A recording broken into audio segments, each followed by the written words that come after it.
Welcome welcome. तो आज हम बात करने वाले ट्रिग्नोमेट्रिक रेशियोज के बारे में। पिछली वीडियो में मैंने आपको जो है ट्राइंगल्स के बारे में सब कुछ बताया था और आखिरी में एक कहानी सुनाई थी जो कि बहुत इंपॉर्टेंट है, आपके फॉर्मूलेस में बहुत एक क्रूशियल रोल वो निभाती है। ठीक है, तो वो बताया था। पर आज हम पढ़ने वाले ट्रिग्नोमेट्रिक रेशियोज के बारे में। मैं आपसे बात करने वाला हूं कि भाई रेशियोज क्या होता है। मुझे नहीं पता ट्रिग्नोमेट्रिक रेशियो क्या है, मैं तो आपसे आज रेशियो पूछने वाला हूं।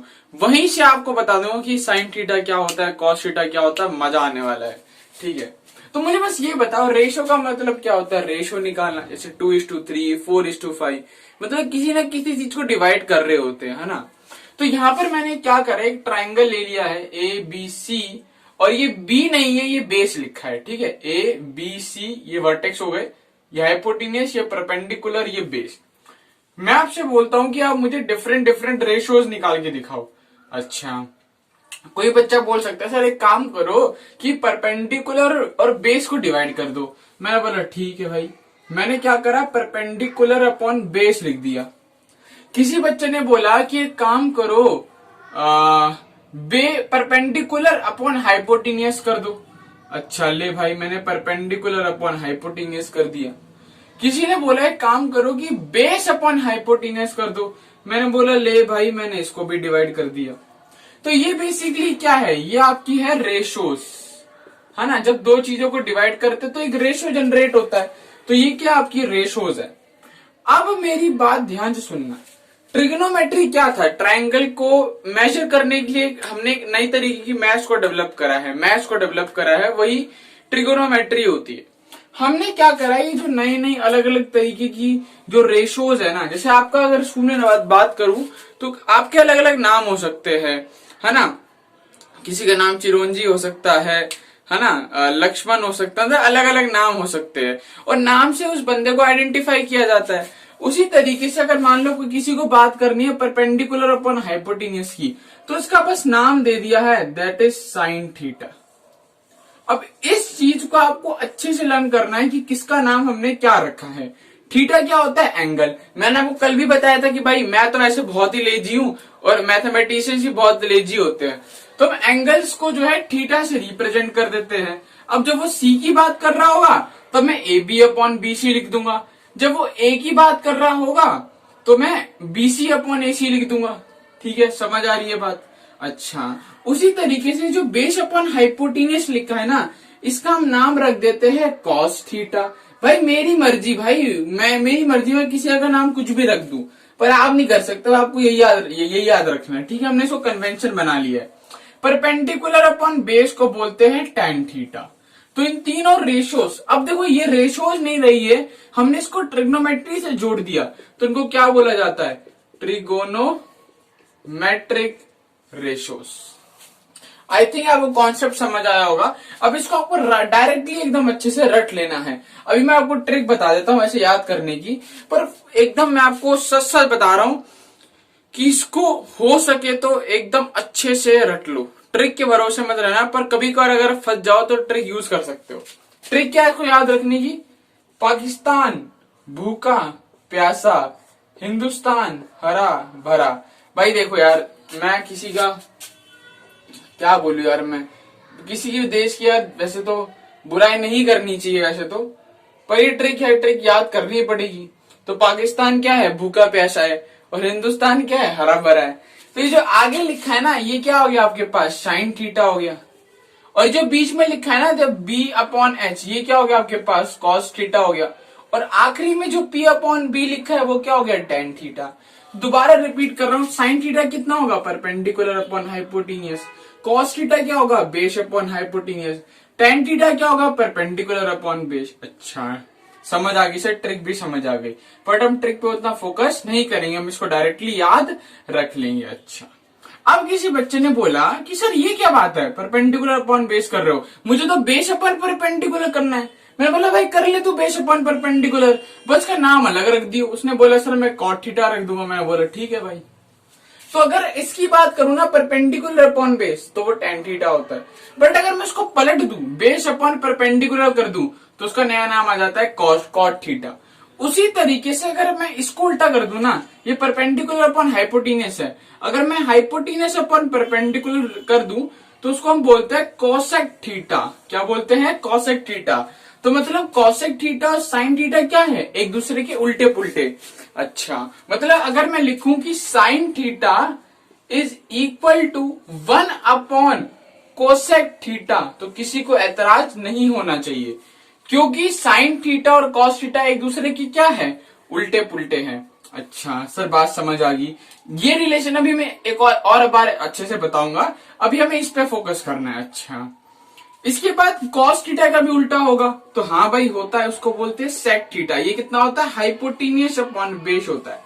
अच्छा, तो हमें इसको याद रख लेना है अच्छे से कि साइन थीटा क्या होता है? Perpendicular upon hypotenuse. Cos theta base upon hypotenuse. Tan theta perpendicular by base. Sine का उल्टा cosecant theta, hypotenuse upon perpendicular. Cos का उल्टा sec theta, hypotenuse upon base. Tan का उल्टा cot theta, base upon perpendicular. तो मैं trigonometric ratios तो मैं अच्छे से समझ आ चुका है। अच्छा, अब हम कुछ बात करते हैं कुछ इंपॉर्टेंट फॉर्मूलेज के बारे में, जिनको मैंने अपनी तरफ से नाम दिया पापा बेटा फॉर्मूला। देखो एनसीईआरटी में हम की एक्सरसाइज है, लास्ट एक्सरसाइज, उसमें बच्चों को बहुत दिक्कत आती है, तो उसमें छोटे छोटे कॉन्सेप्ट आपके यूज होते हैं। ठीक है, पापा बेटा फॉर्मूला देखते हैं। डस्टर कहां गया मेरा? ये रहा।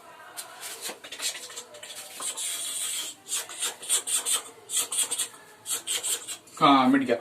तो हम देखते हैं पापा बेटा फॉर्मूला। अच्छा, इसमें होता क्या है ना, देखो ये जो वर्ड दिख रहे हैं ना आपको, टेन थीटा, कॉट थीटा, ये तो बहुत बड़े बड़े भारी भारी वर्ड लग रहे हैं, है ना। ये जो साइन थीटा हो गया, ये कॉस थीटा हो गया, ये तो हमारे भाई है यार, ये हमारे भाई जैसे। आपको 50 सवाल मिल जाएंगे साइन थीटा कॉस थीटा पे, तो ये आपके भाई जैसे बन जाते हैं। पर ये जो टेन थीटा कॉट थीटा हो थोड़े भारी भारी होते हैं, तो ये हमें अच्छे नहीं लगते। तो हमने क्या करा है, जो इनके फॉर्मूले डायरेक्टली याद कर लिए कि टेन थीटा को हम लिख सकते हैं साइन थीटा अपॉन में कॉस थीटा। पहले तो इसको याद रख लो, अभी मैं आपको बताता हूं कि कैसे आया, पहले इसको याद रख लो। उसी तरीके से जो कॉट थीटा है ना, देखो सीओ पहले आ रहा है ना, सीओटी, तो पहले क्या लिख दोगे? कॉस थीटा अपॉन में साइन थीटा। तो मैंने तो ऐसे याद रख रखा है इसको। ठीक है, तो याद रख लो कि टेन थीटा कितना होता है? Sine theta upon cos theta, और कॉट थीटा क्या होता है? Cos theta upon sine theta. अब कुछ दुखी आत्मा आ जाएंगे, भाई कैसे आ गया, हम क्यों माने, हम तो मानेंगे ही नहीं। तो मैंने बोला मत मानो भाई, पर तुम्हें साइन थीटा का तो फॉर्मूला पता है ना क्या होता है? Perpendicular upon hypotenuse. अभी मैंने आपको याद कराया, अच्छे से इसको याद कर लेंगे। कॉस थीटा का फॉर्मूला क्या होता है? Base upon hypotenuse. अच्छा, मैंने बोला इनको डिवाइड कर दो। अच्छा, तो ये बेसिकली हो गया sine theta upon cos theta, और यहां से कितना आ जाएगा? देखो, परपेंडिकुलर अपॉन हाइपोटेन्यूस, डिवाइड इससे करना है, तो बेस इधर जाएगा और हाइपोटेन्यूस ऊपर चला जाएगा। तो हाइपोटेन्यूस से हाइपोटेन्यूस कट गया, क्या बचा? Perpendicular upon base. Perpendicular upon base क्या होता है? यही तो टेन थीटा होता है, तो निकल के आ नहीं गया क्या? अब हम बार बार ये थोड़ी ना करेंगे, हमने डायरेक्ट फॉर्मूला याद रख लिया कि टेन थीटा कितना होगा? Sine theta upon cos theta, और कॉट थीटा क्या होगा? कॉस थीटा अपॉन में साइन थीटा। तो अभी तक हमें क्या समझ आया? हमें वेरियस ट्रिग्नोमेट्रिक रेशियो समझ आ चुकी है, और ये पापा बेटा फॉर्मूले भी समझ आ चुके हैं। अब मैं आपके साथ कुछ गेम खेलने वाला हूं। अब पढ़ाई खत्म, अब हम कुछ आपके साथ एक गेम खेलेंगे, मजा आने वाला है। आओ स्टार्ट करते हैं। पहली गेम खेलते हैं आपके साथ। आप मुझे बताओगे, भाई मैं नहीं बताने वाला अब, कि अगर साइन थीटा और, अच्छा वो एक और बात आपको बता देता हूं पहले मैं, उल्टा पुल्टा। देखो मैंने आपको बताया कि हमें याद तो तीन ही रखने हैं, कि साइन थीटा होता है परपेंडिकुलर अपॉन हाइपोटेन्यूस, और कॉस थीटा होता है बेस अपॉन हाइपोटेन्यूस, और टेन थीटा होता है परपेंडिकुलर बटे बेस। ठीक है, इनके उल्टे एक बार अच्छे से याद करा देता हूं। तो कोसिकेंट थीटा कितना होता है? इसका उल्टा मतलब एच बाय पी, इसको क्या लिख सकते हो? 1 बाय साइन थीटा। ठीक है, समझ आ गया? तो मतलब मैं आपको एक और बार लिख देता हूं कि कोसिकेंट थीटा कितना है आपके पास? 1 अपॉन में साइन थीटा, और टेन थीटा कितना होता है? 1 अपॉन में कॉट थीटा, और जो सेक थीटा होता है ना, वो कॉस का उल्टा होता है। मुझे समझ रहा है कि बहुत सारे फॉर्मूले होते जा रहे हैं, बट इसको आप अच्छे से रिवाइज करोगे तो सब कुछ अच्छे से याद हो जाएगा। पहले आपको वो तो आसानी से याद हो जाते हैं यार, परपेंडिकुलर हाइपोटेन्यूज वाले। ठीक है, पावर बीटा फॉर्मूले बहुत आसान है। इन्हीं फॉर्मूले पर आपको ध्यान देना है कि कौन किसका उल्टा है। तो साइन किसका उल्टा है? कोसिकेंड का। ये ऐसे बोल लो, कोसिकेंड किसका उल्टा है? साइन का। और टैन और कॉट एक दूसरे के उल्टे पुल्टे है, और सेक थीटा और कॉस थीटा एक दूसरे के उल्टे पुल्टे है। अच्छा, अब मैं आपके साथ गेम खेलना स्टार्ट करता हूं। आओ, मुझे तो बस आप आंसर बताते जाओ। ठीक है, पहला सवाल पूछता हूं मैं कि साइन ए इंटू में कोसिकेंट ए कितना होगा, मुझे आप बताओगे। अच्छा, ये भी बताओ कि टैन ए इंटू में कॉट ए कितना होगा। साथ ही साथ ये बताओ कि सेक ए इंटू में कॉस ए कितना होगा। तो बच्चों की पीछे से आवाज आई?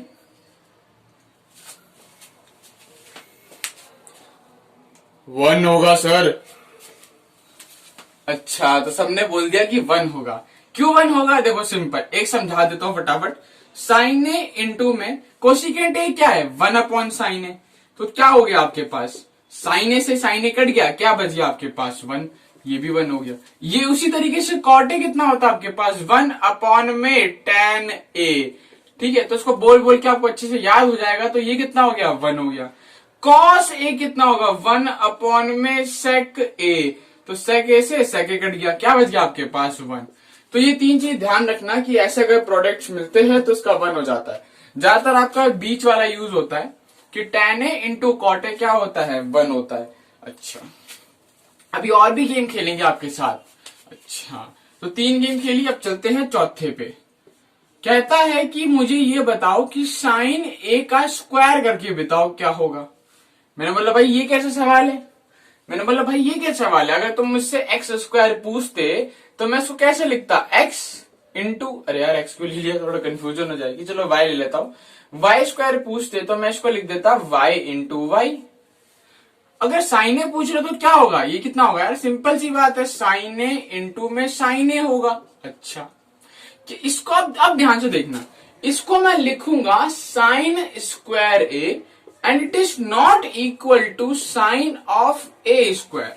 अब देखो यहां पर आते कुछ बच्चे वीडियो छोड़ दिए हो कि थोड़ा डिफिकल्ट टॉपिक आ गया, बट जो बने रहेंगे उनका फायदा ही होने वाला है। अच्छा, तो साइन स्क्वायर ए क्यों लिख दिया मैंने? साइन ए स्क्वायर क्यों नहीं लिख सकते हो? ओके, देखो यार मैंने आपको बताया है कि साइन थीटा लिखते हो तो थीटा क्या होता है? एंगल होता है ना। तो यहां पर आप एंगल का स्क्वायर कर रहे हो, ठीक है, तो उसको ए स्क्वायर नहीं लिख सकते ना। तो आप साइन ए का जब स्क्वायर कर रहे हो तो इसका मतलब है साइन ए इंटू साइन ए। इसका मतलब होता है साइन स्क्वायर ए।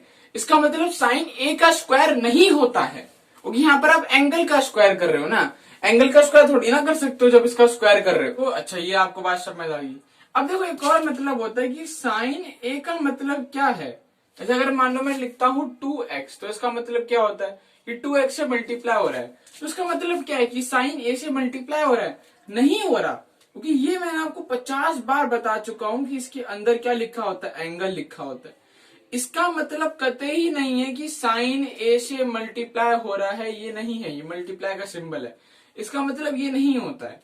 इसका मतलब होता है साइन ऑफ एंगल ए, मतलब एंगल ए के रिस्पेक्ट में हम साइन ले रहे हैं। अब ये बातें पता है किसको अच्छे समझ आएगी? जिसने लेक्चर 1 में कहानी सुनी थी मेरे से, उसको ये बात अच्छे समझ आ रही होगी। हाँ, कि एंगल होता है इसका मतलब मल्टीप्लाई नहीं होता है। इसका मतलब होता है एंगल ए के रिस्पेक्ट में हम साइन की वैल्यू निकाल रहे हैं। अच्छा, ये भी समझ आ गया। और आगे बढ़ते हैं, और एक दो और बातें हैं मेरे दिमाग में याद आ रही है वो, जो कि बताना इंपॉर्टेंट है।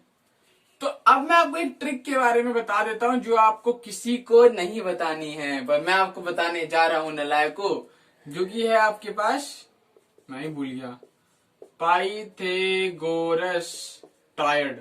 अब देखो, जैसे मान लो कि ये है आपके पास 4 और ये है 3। किसी ने बोला ये निकालो, मैंने बोला ये राइट एंगल ट्रायंगल है। तो बच्चों ने बोला पाइथागोरस लगाएंगे हम। तो 4 का स्क्वायर 16, 3 का स्क्वायर 9, ये आया 25, तो x की वैल्यू आ गई 5। ये करेंगे नूब बच्चे, जो नूब होंगे वो ये करेंगे। हम इसको कर लेंगे डायरेक्टली याद कि अगर 3 या 4 हमारा बेस और परपेंडिकुलर में दे रखा है तो हाइपोटेनियस 5 निकल के आने वाला है। ये सबसे ज्यादा यूज होता है। एक और यूज होता है कि 7 और 24, 7 और 24 अगर आपका परपेंडिकुलर और बेस में दे रखा है तो हाइपोटेन्यूज आपका 25 ही निकल कर आने वाला है। अब बोर्ड एग्जाम में कैसे करोगे? बोर्ड एग्जाम में तो आप लिख के बता देना पाइथागोरस, बट आप फटाफट इससे वेरीफाई कर सकते हो, जल्दी जल्दी आंसर निकाल सकते हो। 1 मार्क्स के जो होते हैं उसमें आपका ये आसानी से यूज हो सकता है। तो ये दोनों ही याद रख लो, का काम बन जाएगा। 3, 4, 5 और ये सबसे ज्यादा यूज होता है 7, 24 और 25। तो आज के लेक्चर में हमने ट्रिग्नोमेट्रिक रेशियोज के बारे में पढ़ा था कि उनकी साइन थीटा क्या होता है, कॉस थीटा क्या होता है, टेन थीटा क्या होता है, फिर उनके उल्टे पुल्टे निकाले, cosecant theta, sec theta, cot theta निकाला। और फिर मैंने आपको बताया कि टेन ए को कैसे साइन और कॉस में कन्वर्ट कर सकते हैं, कॉट ए को कैसे कॉस और साइन में कन्वर्ट कर सकते हैं, ठीक। और फिर मैंने आपको जो है कुछ इंपॉर्टेंट गेम खिलवाई, है ना। उसमें सबसे ज्यादा इंपॉर्टेंट था कि टेन ए कॉट ए को मल्टीप्लाई करके 1 आपके पास आंसर आता है, ठीक है। उसके बाद मैंने आपको इसके बारे में बता दिया कि ट्राइड्स के बारे में आप ये ध्यान रख लेना कि 3, 4, 5, 7, 24 और 25 सबसे ज्यादा ये यूज होता है। एक और होता है आपका 6, 8 और 10, उसको भी लिख लो अगर चाहो तो, कि अगर 6 है और एक 8 है तो तीसरा कितना आएगा आपके पास? 10। हाइपोटेन्यूज आपके पास 10 निकल के आने वाला है। तो इस लेक्चर को यहीं करते हैं समाप्त, और नेक्स्ट वीडियो में इसके सवाल लेकर आएंगे जो इसी के लेक्चर्स हो गए। और एक और बात है, आपके लिए एक नया फैकल्टी आ रहा है जो आपको और बढ़िया बढ़िया इसके सवाल कराएगा। इतना कह रहा हूँ, इस ट्रिग्नोमेट्रिक रेशियो से ना सारे सवाल उठा के मैं यहाँ पे रखने वाला हूँ।